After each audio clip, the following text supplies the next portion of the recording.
Hola, los saludo a todos con la paz del Señor. Espero que se encuentren todos bien, cada uno en su lugar, y que en este tiempo podamos acercarnos a la palabra de Dios con ese deseo y con toda la intención de poder, como decimos siempre, crecer en la gracia y el conocimiento de nuestro Señor. Los invito a que podamos abrir nuestras Biblias. Y como siempre decimos, Biblia en mano cada uno. Abrimos en la carta de Efesios, capítulo 1, y vamos a leer desde el versículo 3 hasta el 14. Todo este conjunto siempre para poder leerlo siempre dentro del contexto. Dice así: Bendito sea el Dios y Padre de nuestro Señor Jesucristo, que nos bendijo con toda bendición espiritual en los lugares celestiales en Cristo, según nos escogió en Él antes de la fundación del mundo, para que fuésemos santos y sin mancha delante de Él, en amor, habiéndonos predestinado para ser adoptados hijos suyos por medio de Jesucristo, según el puro afecto de su voluntad, para alabanza de la gloria de su gracia, con la cual nos hizo aceptos en el amado, en quien tenemos redención por su sangre, el perdón de pecados, según la riqueza de su gracia, que hizo sobreabundar para con nosotros en toda sabiduría e inteligencia, dándonos a conocer el misterio de su voluntad, según su beneplácito, el cual se había propuesto en sí mismo de reunir todas las cosas en Cristo, en la dispensación del cumplimiento de los tiempos, así las que están en los cielos como las que están en la tierra. En él asimismo tuvimos herencia, habiendo sido predestinados conforme al propósito del que hace todas las cosas según el designio de su voluntad, a fin de que seamos para alabanza de su gloria. Nosotros, los que primeramente esperábamos en Cristo.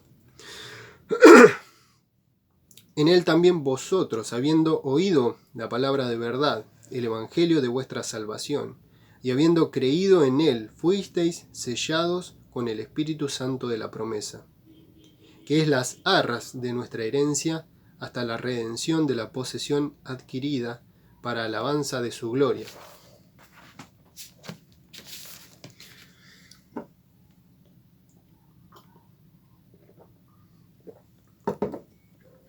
Bien, y comenzamos leyendo toda esta parte, porque en realidad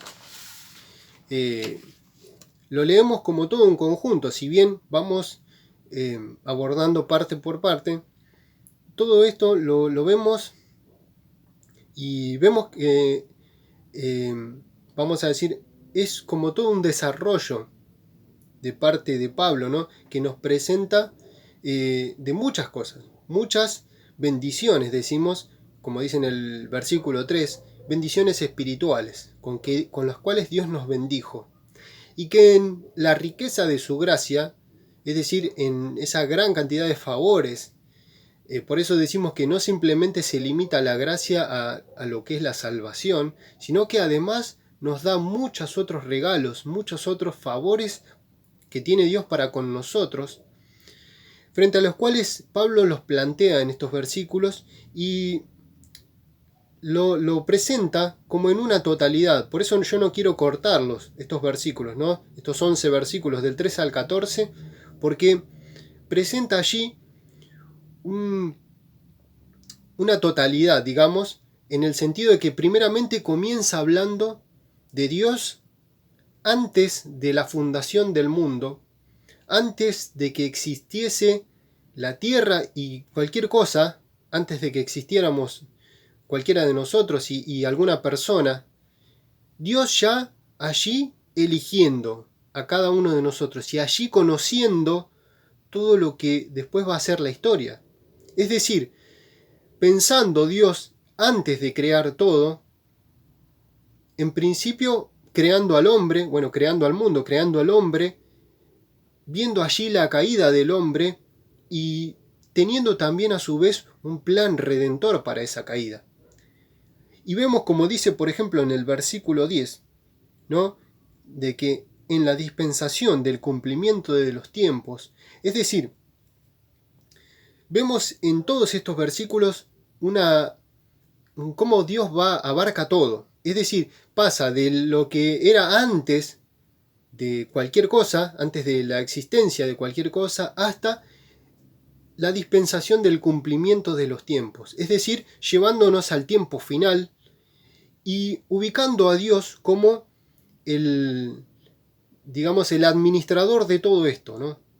Cuando nosotros estudiamos el Antiguo Testamento el año pasado, decíamos, por ejemplo, cuando veíamos, ¿no?, que un imperio se levantaba, otro bajaba, y Dios iba manejando, decíamos, los hilos de la historia. Es decir, en un punto, hasta si Dios incluso necesitaba castigar a su pueblo, levanta un imperio y lo utiliza según su voluntad.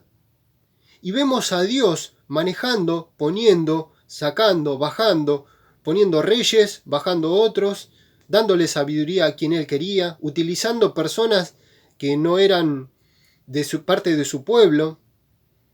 Y vemos esto, ¿no? Acá Pablo nos presenta de una manera maravillosa realmente todos estos versículos y todas estas bendiciones que nosotros tenemos, y presenta una totalidad, ¿no?, en donde vemos primeramente a Dios en el principio, a Dios en el final, a Dios en el medio, siendo el Redentor, Cristo para nuestras vidas.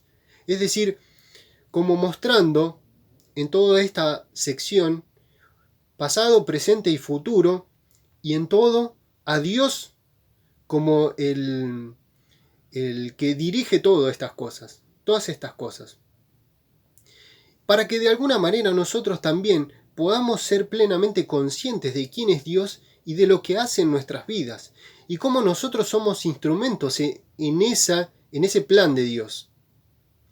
Decimos entonces que en el versículo 7 viene hablando de la última parte, según la riqueza de su gracia, ¿no? Y comienza ahora el versículo 8, vamos a leerlo, dice que en estas riquezas, que hizo sobreabundar las riquezas, para con nosotros en toda sabiduría y entendimiento, dice la versión NBI, ¿no? Porque acá Reina Valera dice inteligencia, ¿no? Pero el sentido de lo que está transmitiendo, de lo que está diciendo, es que Dios, además de darnos la salvación, también nos capacita, nos da la capacidad de tener sabiduría, de tener entendimiento frente a cosas que ahora las vamos a ver, y que obviamente que está hablando de aquellos que formamos parte de la iglesia, no está hablando de alguien que no es de Cristo, ¿no? Obviamente no tiene ninguna capacidad de entender esto, sino que a nosotros nos da este privilegio.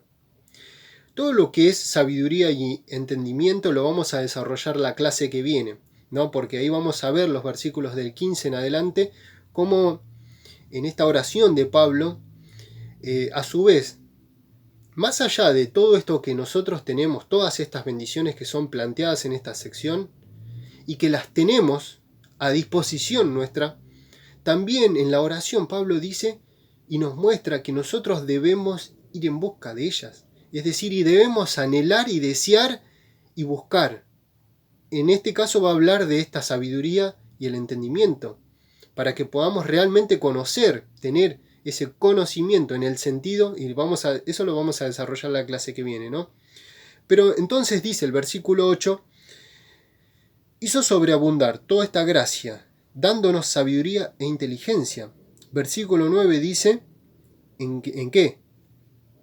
Dándonos a conocer el misterio de su voluntad, según su beneplácito, o como dice NBI, según su buen propósito, el cual se había propuesto en sí mismo.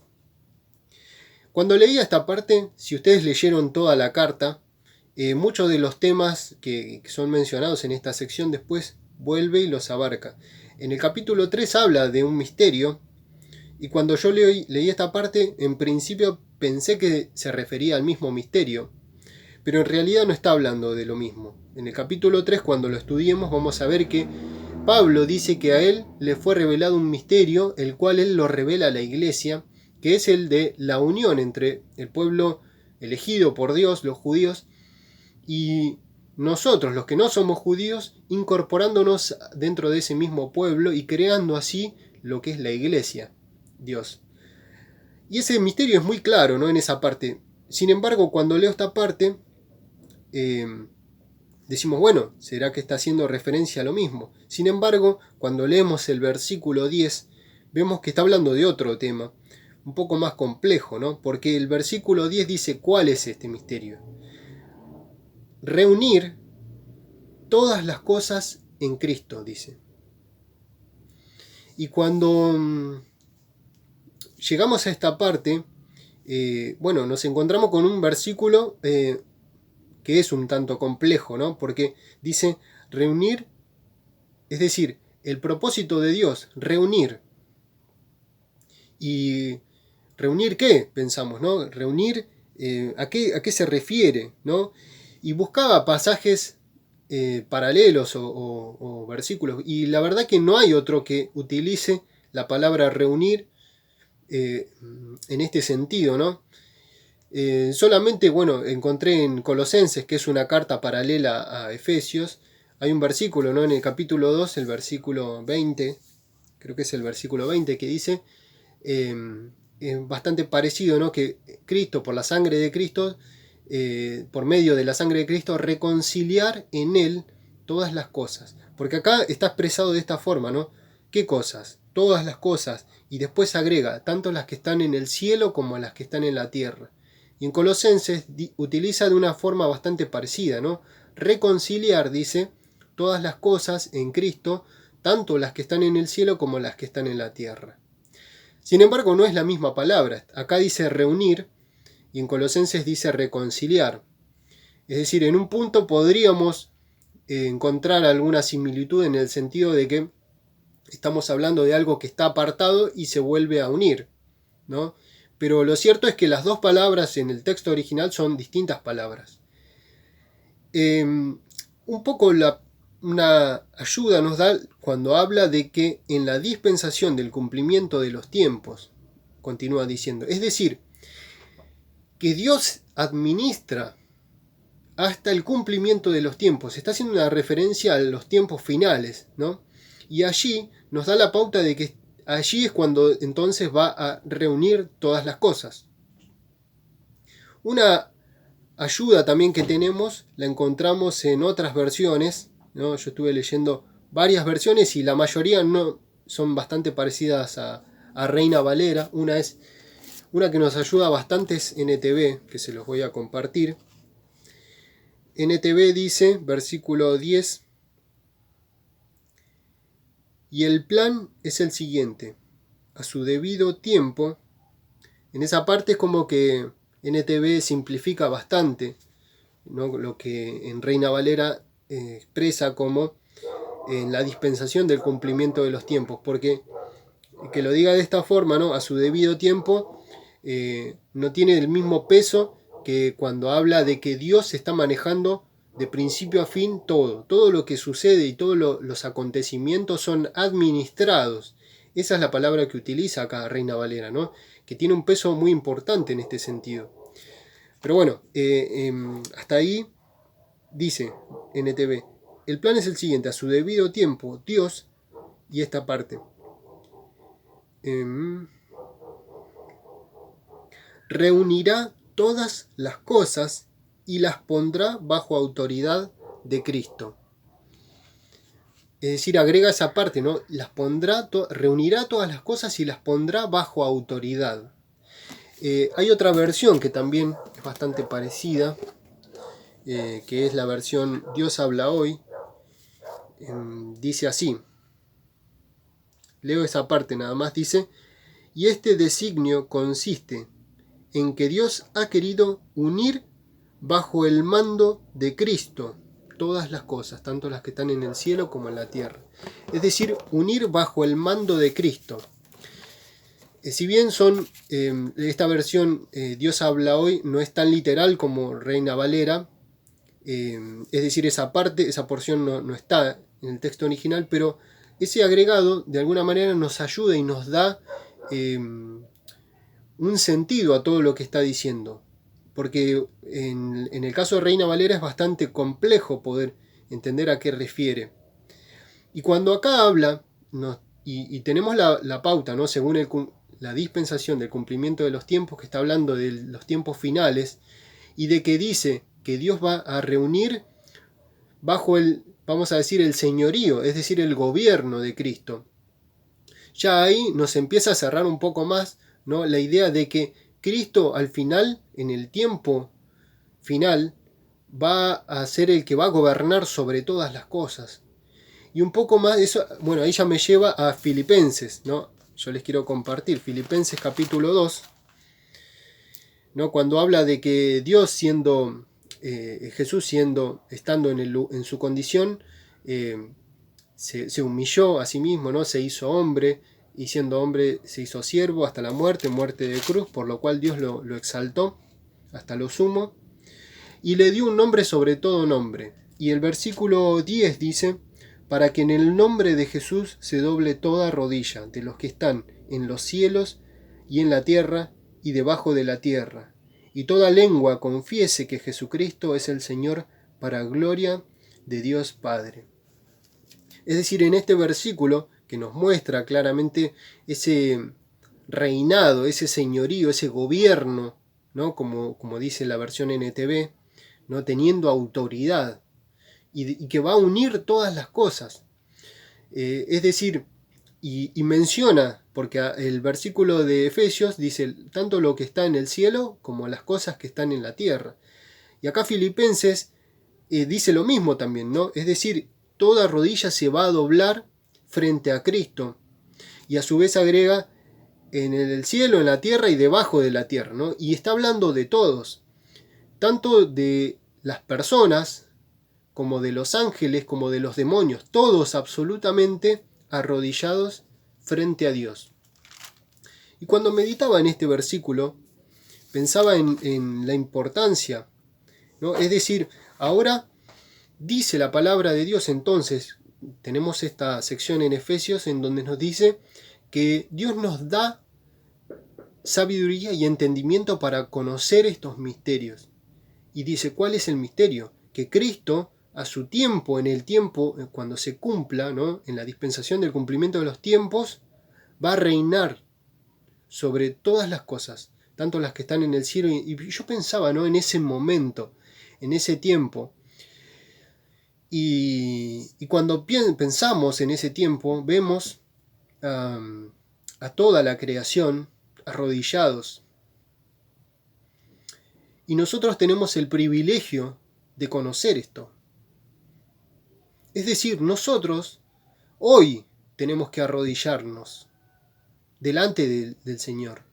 Cada día. Cuando pensamos en eso, en ese momento, en ese tiempo en donde toda la creación la vemos en una manera que no se puede resistir, ¿no? No puede estar de otra manera que no caer de rodillas. Es decir, vemos a toda la creación, aún a los ángeles y a los demonios, y a todos nosotros, a todas las personas, rendidos, sabiendo que no hay nada para hacer, que no se puede hacer nada frente a Dios. Y cuando pensamos esto, yo quiero que podamos meditar, ¿no?, que podamos meditar cada uno en hoy, antes de que llegue todo ese tiempo, ¿no? Nosotros debemos, esa palabra me gusta mucho, ¿no?, rendirnos delante de Dios, arrodillados en oración, delante de Dios.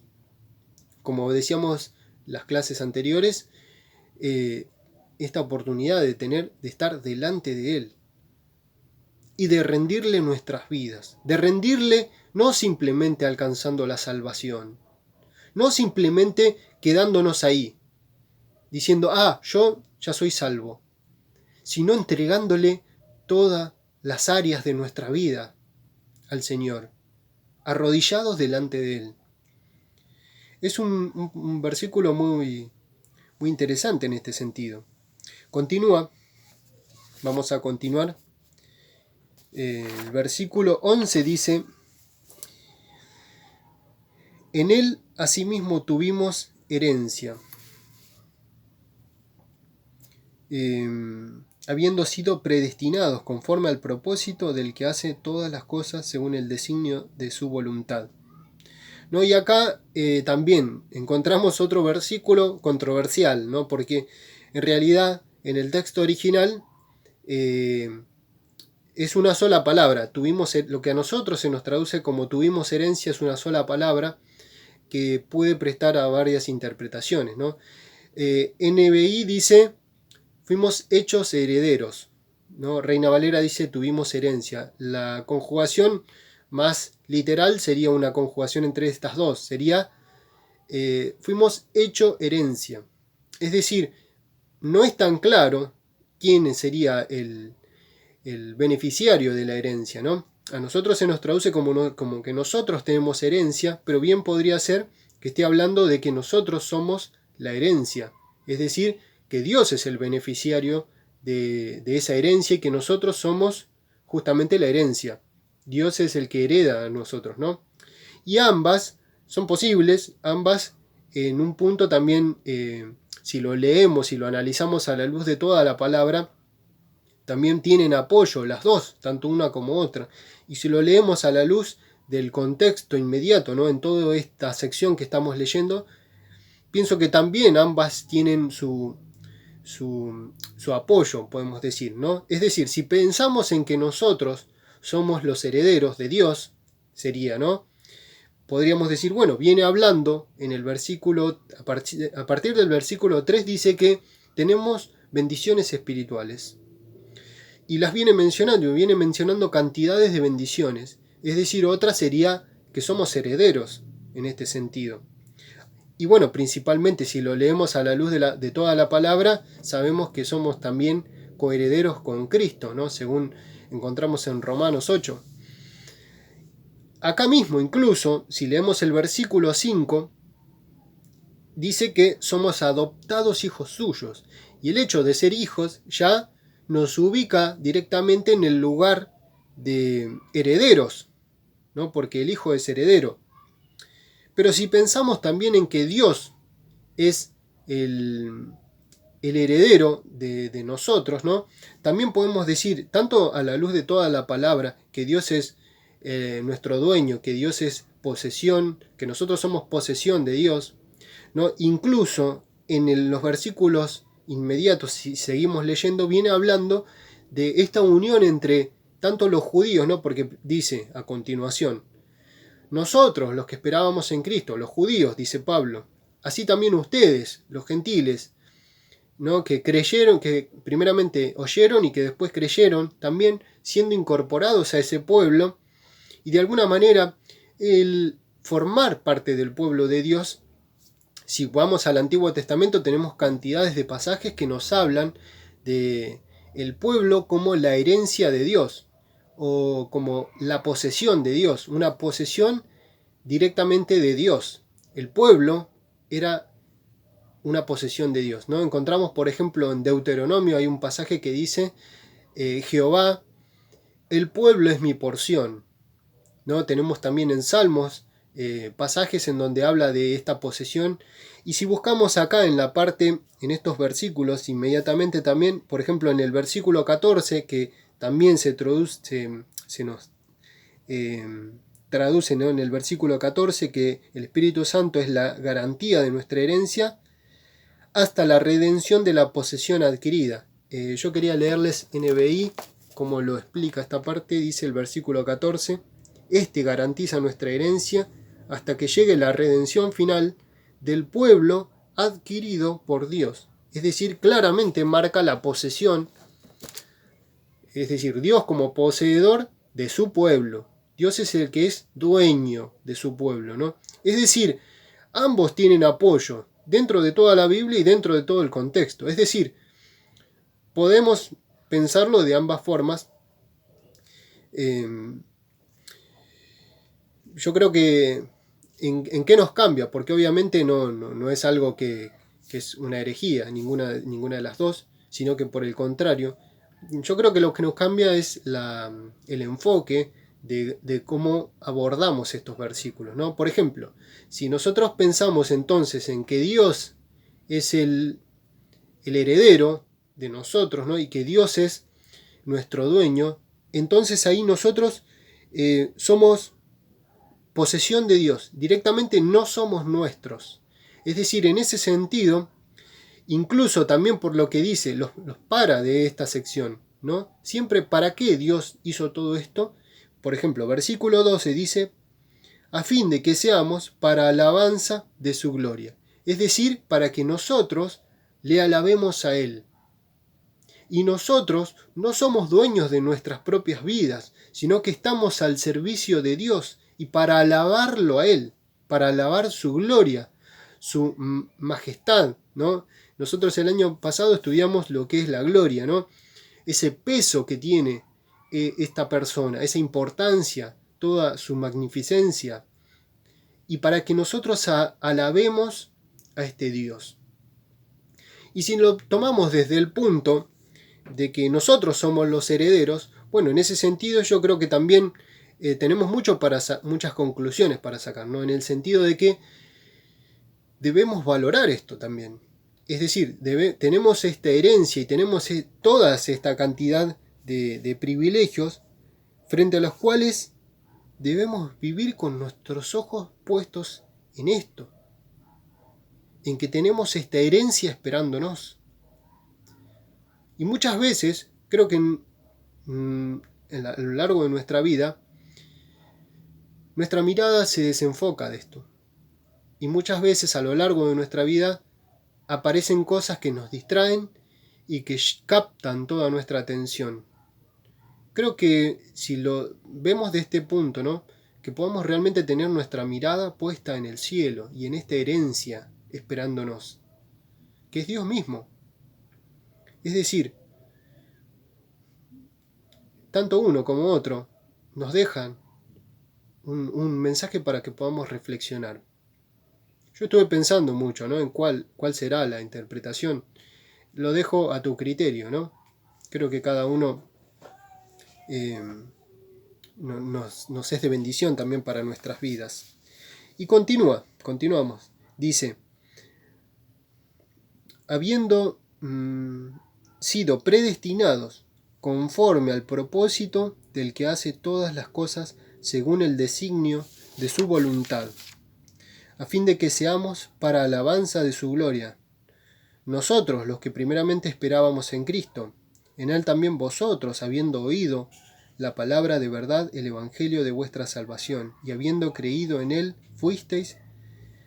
Eso lo vamos a leer ahora, ¿no?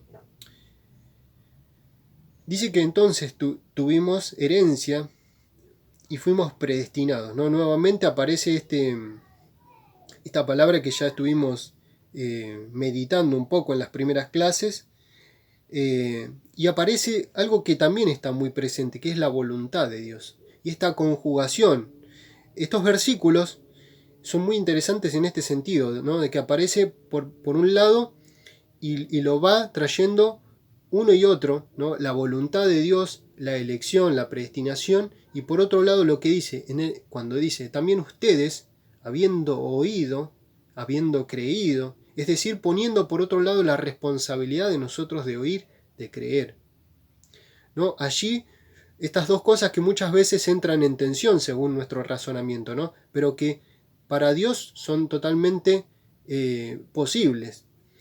Y dice entonces, en Él fuisteis sellados con el Espíritu Santo de la promesa. Cuando nosotros pensamos acá en un sello, muchas veces no significa demasiado, ¿no? Un sello hoy para nosotros, en nuestro tiempo, en nuestro contexto, un sello parece algo así como un juguete para niños, ¿no? Sin embargo, cuando nosotros vamos al tiempo antiguo, el sello era algo que era solamente perteneciente a la realeza, y que no era algo que nadie podía ver en su vida, en realidad, y que representaba todo en ese sentido, ¿no? Porque solamente un rey o un general, alguien realmente muy importante, que tuviese un cargo muy importante, era el que podía tener un sello. Y, por ejemplo, cuando nosotros pensamos en el Antiguo Testamento, si se acuerdan, cuando nosotros estudiamos la historia de Esther, ¿no? Y allí veíamos que el rey Asuero, un rey que era bastante negligente, ¿no? Irresponsable, en un momento le da el anillo a Amán, ¿no? Por eso el sello era algo que se conoce, habrán visto en alguna película, generalmente de esa época antigua, cuando se sellaba una carta, ¿no? Que se ponía un sello de lacre, se llama, que es como una cera de vela que se calentaba, se derretía, se vertía sobre la carta y ahí se le ponía un sello, ¿no? En algunos casos era un sello especial, en otros casos se sellaba con el anillo que solamente tenía el rey. Cuando vemos la historia de Esther, vemos que este rey le da el anillo a Amán, ¿no? En un acto de negligencia, porque el rey tenía que ser responsable por su decisión. Y este Amán utiliza, ¿no?, este sello para sacar un decreto real que tenía como fin exterminar a todos los judíos, ni más ni menos. Y vemos incluso el poder de este sello, tal es así que cuando Amán es descubierto, lo matan, y después Esther le dice al rey, necesitamos algo porque mi pueblo va a ser exterminado. Es decir, no se podía ir para atrás con ese decreto. Amán ya estaba muerto, sin embargo el decreto seguía en vigencia, y ahora nuevamente tienen que hacer un nuevo decreto para que el pueblo judío pueda defenderse porque el ataque tenía que ser llevado a cabo. Es decir, el rey no podía ir para atrás con esta decisión. Lo vemos también en el caso de Daniel, ¿no? Cuando las personas que querían matar a Daniel, de alguna manera al rey Darío lo llevan, es como que le hacen hacer un edicto, ¿no?, sin que él se diera cuenta de cuál era el fin, que era matar a Daniel, porque el rey quería a Daniel. Y el rey lo sella con su anillo.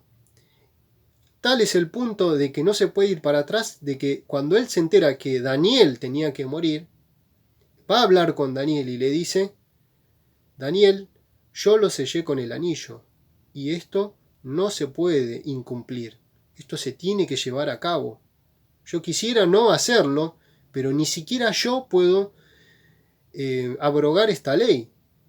El rey mismo no podía ir en contra. Una vez que era sellado, eso ya no tenía vuelta atrás.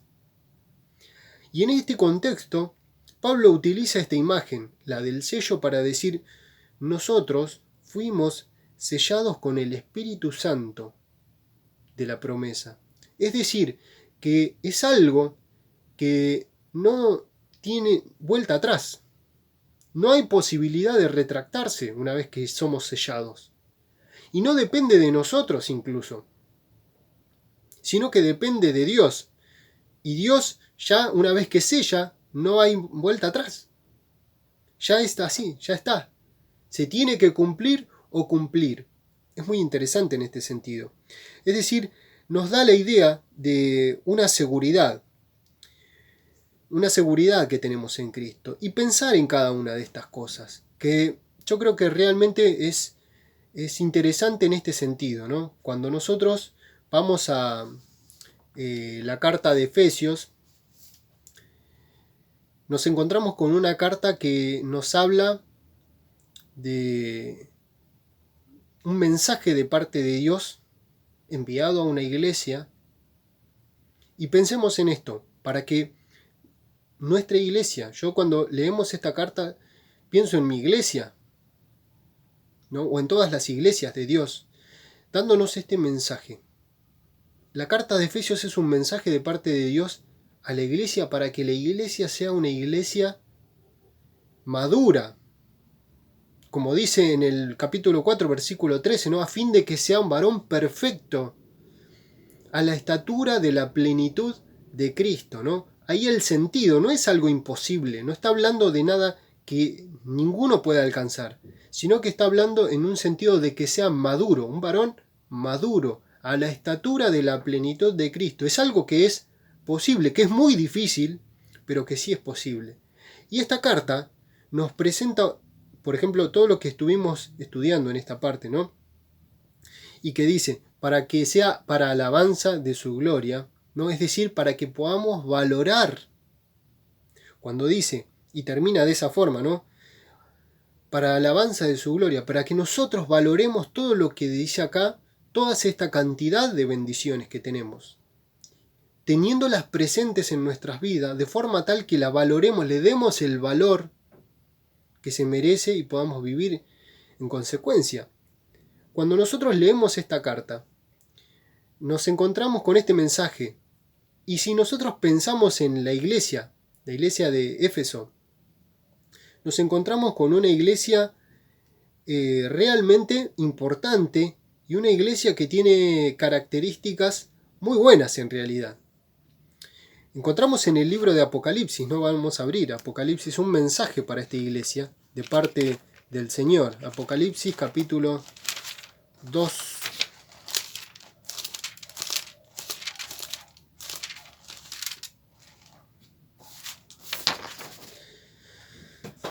Apocalipsis capítulo 2, versículos 2 y 3.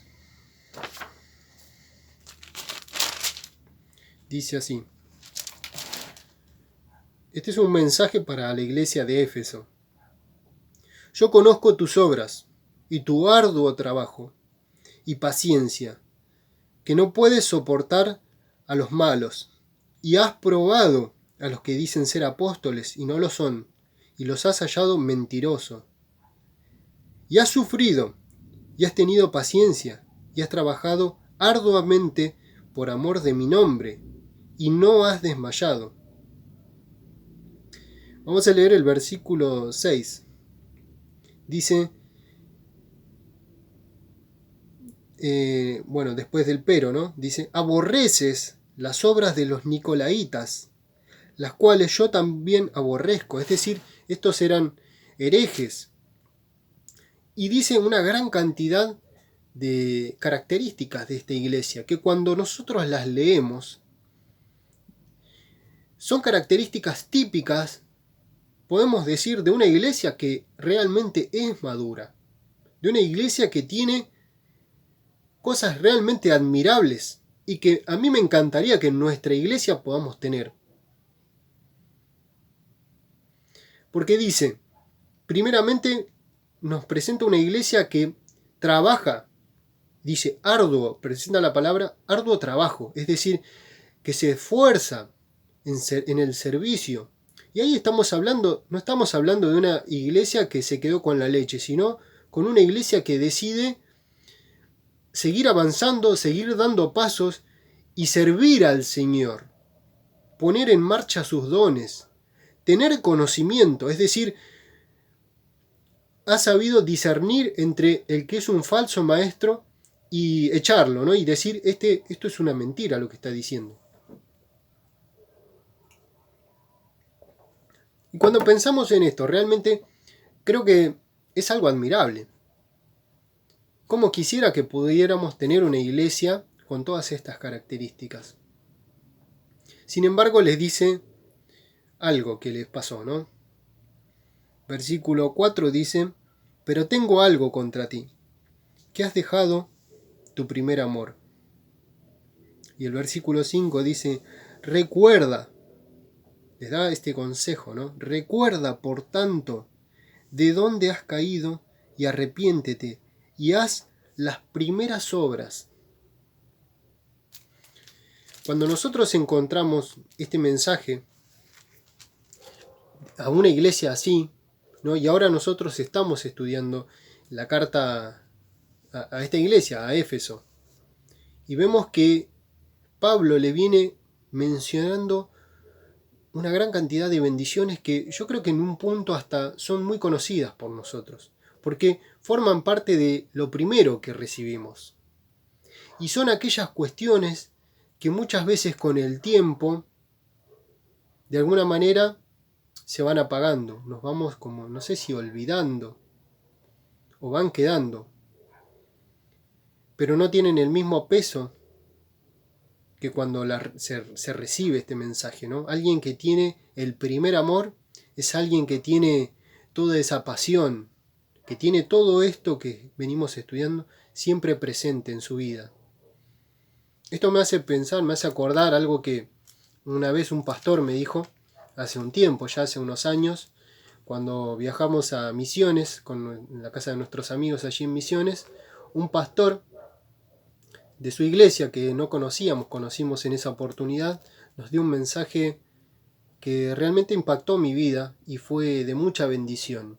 Y él nos decía esto, ¿no? Que muchas veces, con los años, ese combustible que teníamos al principio, ese gran amor que sentíamos al principio, como que de a poco con el trabajo, ¿no? Y con el servicio y con el hecho de poder seguir conociendo y creciendo y aprendiendo, muchas veces ese combustible es como que se va agotando, ¿no?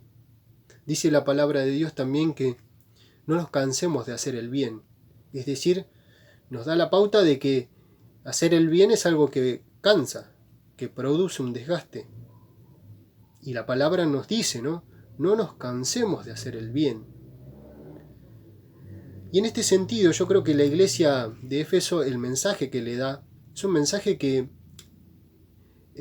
yo lo valoro, porque cuando leemos Apocalipsis, ¿no? Que dice, tuviste esto, tenés esto, tuviste conocimiento, sabiduría, la sabiduría, el discernimiento de poder separar entre lo que venía de Dios y lo que no, y apartarlo, y perseverar firme. Es admirable. Es algo realmente para destacar, porque es fácil, ¿no? Marcar el error, decir, esta iglesia perdió el primer amor, siempre apuntando, eso es sencillo, pero cuando nosotros vamos a nuestras vidas y nos identificamos con esto, vemos que realmente es difícil tener todas estas cualidades, son admirables, ¿no? Pero qué importante que es entonces meditar en estas primeras cosas que el Señor nos dio. Decíamos la clase anterior, hablábamos de la redención. Y muchas veces decimos, sí, yo ya sé qué es esto, pero no es algo que está presente en mi vida cada día. Y muchas veces decimos, sí, yo ya sé que soy heredero. Sin embargo, mis fuerzas, mi mente, mi mirada está puesta en las cosas de la tierra. Y muchas veces decimos, sí, yo ya sé que somos predestinados, fuimos elegidos, que Dios maneja todo. Pero sabemos que en algún momento todos nos vamos a arrodillar. ¿Y por qué hoy no nos arrodillamos? Muchas veces.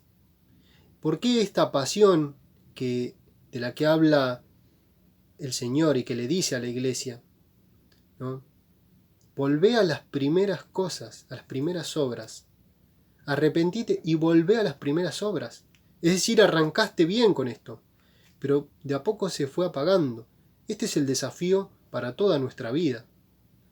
Esto no es algo que es para la juventud o la adultez, es para toda la vida, ¿no? Porque a lo largo de toda nuestra vida vamos sufriendo este desgaste frente al cual siempre debemos permanecer buscando al Señor. Y que el Señor reavive y que nos cargue cada día ese combustible para poder servir, como dice acá, ¿no? Para alabanza de su gloria, valorando cada una de estas bendiciones que tenemos, valorando y llevándolas en nuestra vida, llevándola a cabo, ¿no? Viviendo en consecuencia. Los invito a que podamos orar. Padre del cielo, Señor, te doy gracias porque eres bueno con nosotros y porque nos mostrás, Señor. Porque tenemos tantas bendiciones, Señor, en nuestras vidas, porque tenemos tanto para agradecerte, Señor, porque sos bueno con nosotros, Señor, aún sin merecerlo. Yo te pido, Señor, que me perdones y que nos perdones, Señor, a cada uno como iglesia, porque muchas veces nos olvidamos, somos olvidadizos. Muchas veces se va apagando en nosotros ese primer amor. Cuando hiciste tantas cosas por cada uno de nosotros, Señor. Te pido que nos ayudes, que nos des sabiduría, entendimiento para poder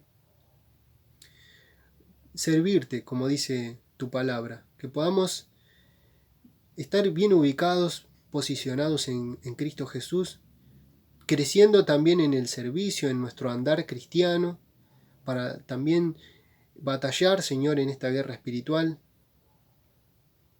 pero sin olvidar nuestro primer amor, viviendo cada día en dependencia de ti, Señor. Obra en nuestras vidas, Padre, porque te lo pedimos todo en el nombre de Cristo Jesús y te damos gracias. Amén.